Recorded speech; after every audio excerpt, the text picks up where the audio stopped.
What's up, y'all? So I just want to kind of keep this video short, sweet, to the point, right? Because a lot of you guys are overcomplicating the physical transformation, or you might want to go from underweight to packing on 40, 50, 60 pounds of muscle, or you might want to get shredded up. So I'm just going to kind of give you like a quick blueprint of how you can take yourself from the weakest version of yourself to the version of yourself that is strong and confident. You know what I'm saying? Like the version of yourself that when you walk into a room, you have so much self-respect from yourself that's radiating that you feel it from others. And your kids look up to you like a superhero. Your woman trusts that she's safe without you even having to say a word, just by how you carry yourself. And I know muscles aren't everything, right? But it does play a big part in your subconscious programming. And as a man, why don't you want to fucking experience what it's like to be in peak physical form? So I'm just going to give you a blueprint. For anybody that doesn't know, like when I started out on my personal development journey, I mean, I've always been kind of like learning and, researching and reading and trying to get 1% better every single day. But when I started out, right, it was around the time that my son was born. This was when I really locked in for real. I was 21 years old, underweight, 140 pounds, smoking weed every day, addicted to porn, fucking, hanging out with people that didn't have any clear goals or any aspirations. And I still had clear goals and aspirations, but because I was, suppressing the lack of self-love that I felt with vices, like I said, just weed and porn, like I couldn't get one step closer to my goal, and I was just in a habitual loop of mediocrity. So I took myself from 140 pounds to 210 pounds of pure muscle, right?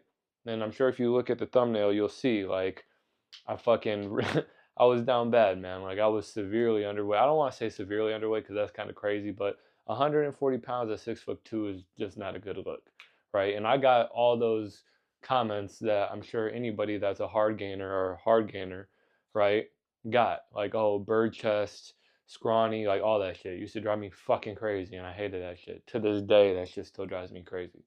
But it was necessary, right? Because I used all of that as motivation to fuel myself and actually make myself get the fuck up and take action towards my goals.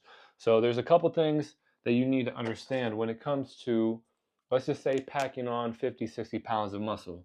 What I would tell myself now if I was going back and, giving myself any advice, it would be to on focus on nutrition, man.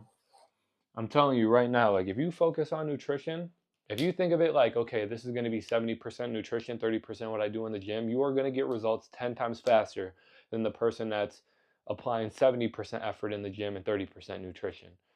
You hitting your macros, as close to daily as possible is what is really going to compound your results over time. So the first thing that you want to focus on, right, if you want to pack on some serious muscle, is you want 1 gram of protein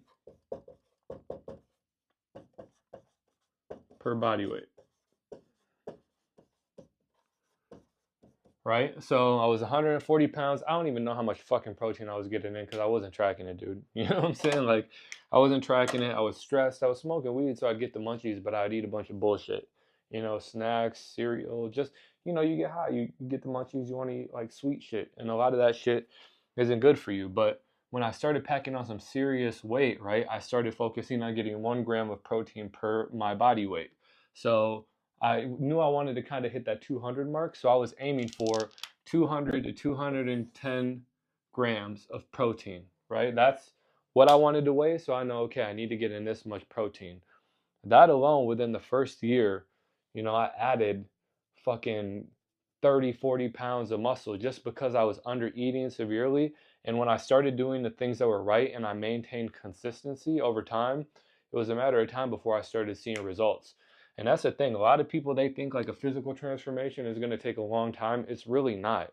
If you eat right, right, and this is not to say that you have to cut out all tasty, and I'm not saying cut out all tasty food, but like junk food here and there, just switch it, right? A lot of the times, this is what I was doing. I'll show you what I was doing before. When I was struggling to gain weight. And I'm like, this is the excuse. These are some of the excuses that I would tell myself. oh, I'm a hard gainer, or oh, my metabolism. Bro, it's not your fucking metabolism, and you're not a hard gainer. You're just being a little bitch, and your fucking habits are out of sync. You know what I'm saying? Like, that's really all it is. Because now, when I look back, I think about how was I eating and what was I fucking doing with my energy and my time, it makes sense why I wasn't gaining any fucking weight, right? I would say about 80% of the time, I'd eat junk food. You know what I'm saying? I'd still try to eat good here and there, but I'd eat like junk food. Not necessarily fast food, but just bullshit, man. Like, you know what I'm saying? Like, just anything, right? There was no structure behind it. And then 20% of the time, I'd eat something that was clean.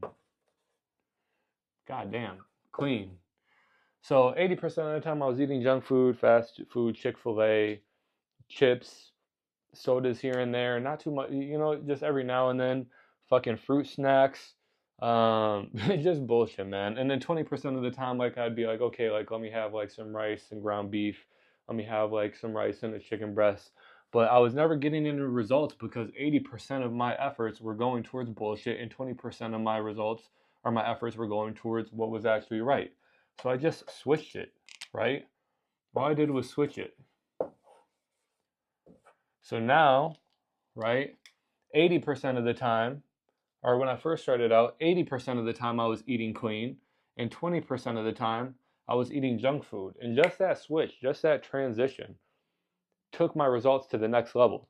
Now what it looks like, right, because I don't eat junk food how I did, but like if I want snacks, if I want like some licorice, something sweet, I get a sweet tooth, you know, like I'll still indulge.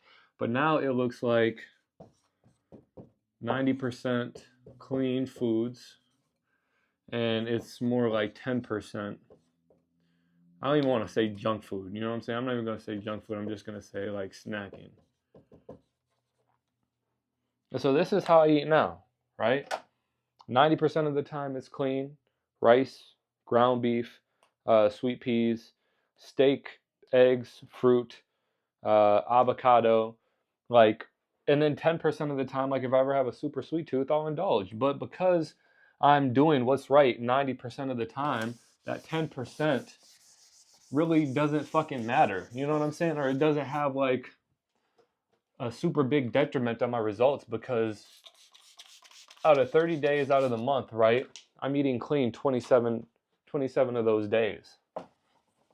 So when I do decide to have a cheat meal or indulge, it doesn't fucking matter, right? And that's the thing. You don't have to cut every single thing out of your life to get the results that you want. You just have to switch your priorities, right? Make it a standard. I say that all the time, but you need to do this first and foremost. You need to raise your standards. So now, whenever I eat something, right? If I do a hard workout, if I want to hit my macros, if I, resist the urge to watch porn or smoke weed, I tell myself I'm doing it because I love myself, right? And even more importantly than that, this is another hack that I figured out, is if I do things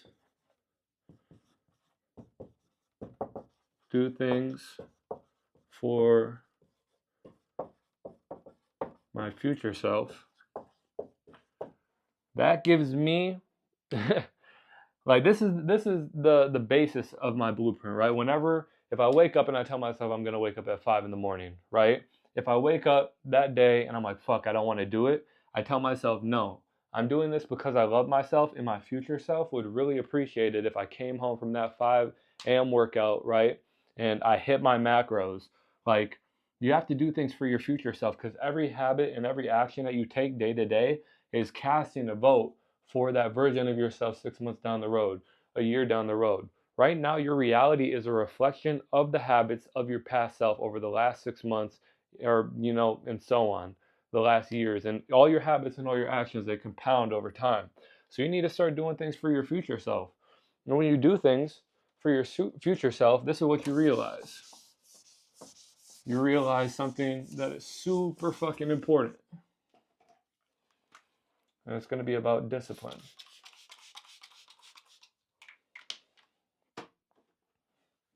God damn, I just fucking breathed in some of that fucking whiteboard spray. Holy shit. Shit is sitting in my lungs right now. But this is what you have to realize about discipline. And if you really take what I'm about to say, you apply it to your life, you sit there, you soak it in, it's going to be a fucking game changer for you.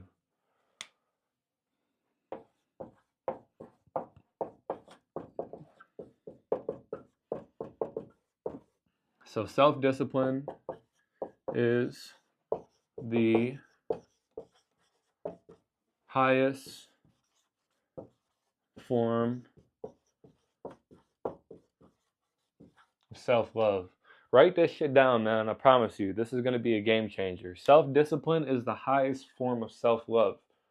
I work out at 5 a.m. because my future self would be super fucking proud of myself if every day this month I got to work out in at 5 a.m. I hit my macros and I hit my protein target because my future self would be super fucking appreciative when I walk in the mirror, or when I look in the mirror, when I walk in the gym, when I walk into a business, and I get that respect that, you know, I already feel for myself. But, you know, when I'm competent and I'm hitting my goals and I'm getting 1% better every single day, I'm doing it for my future self. So self-discipline is the highest form of self-love. You need to raise your standards, and you need to fucking create an identity that matches those standards. And whenever you feel yourself slipping, if you ever feel yourself trying to like fall back on like vices that were keeping you in alignment with the lowest version of yourself, you tell yourself, no, I don't watch porn anymore because I love myself this much. The best version of myself doesn't indulge in those vices. The best version of myself is waking up, getting a workout in before anybody else has access to my energy. The best version of myself is hitting my macros because I like to feel good, I like to look good, I like to move with a certain sense of authority and self-respect. The best version of myself is prioritizing self-care when it comes to grooming, right? I get a haircut weekly or every other week because I'm doing it for myself, for my future self, because I know when I look good, I feel good. Like, start doing things for your future self, and that's the highest form of self-love. Self-discipline. So it all comes down to your standards, right? The standards that you set for yourself. And by you making your self-care a priority, you're actually doing a service to everybody else around you. You think that you're doing a service to everyone around you by not pouring into yourself when you're actually doing them a disservice. I'm going to keep it real with you. If you have a wife, if you have kids, if you have a girlfriend, if you have a mom and dad that still have to work a job and you want to retire them, you are doing them a fucking disservice by neglecting your physical health, neglecting your mental health, neglecting your spiritual health and your emotional health. And you need to start pouring into yourself. Because by you becoming the best version of yourself, by extension, everybody else is going to fucking benefit. And just switching that mindset alone, like, bro, you're already ahead of 90% of the population. You're already fucking thinking differently. You're thinking now like the 1%. Because I promise you, anybody that has results in any area of life, anybody that has any results in any area of life, they're extremely selfish and intentional with their time, and that's a good thing. Because they're becoming the best version of themselves, and they're able to then pour from a full cup opposed to an empty cup.